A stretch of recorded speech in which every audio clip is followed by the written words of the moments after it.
How to make an indie pop hit in 60 seconds. Step 1. Pan 2 acoustic guitar tracks right and left. Step 2. Organ. Step 3. Electric guitar. Fourth, bass guitar.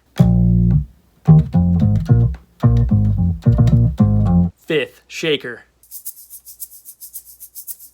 Sixth, drum samples.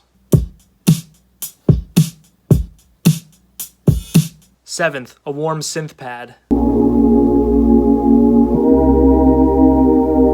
Eighth, flutes. Ninth, vocals. This time, it'll be so different, baby. And here's what we got. This time, it'll be so different, baby. I'm fine, ain't even been getting faded. Clear eyes, I know that I messed it up and